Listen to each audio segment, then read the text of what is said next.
Na tayo dito na Puma shoes. Ang ganda nito. May kasama ng gold to. Ayan, panalo. Diba? Ikaw lang ang mayroon nito pag nabili mo to.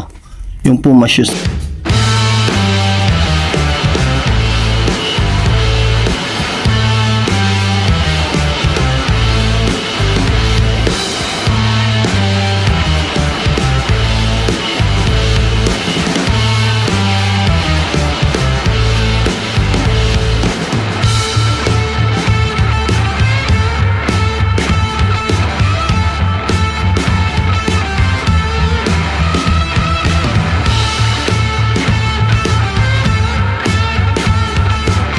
Hello mga kayaw-yaw natin. So nandito tayo ngayon sa may Inuya Fashion House dito sa may Roosevelt area. So new arrival siya yung nakaraang araw pa. So ngayon lang tayo kukuha ng konting video, no. So ang location nila is at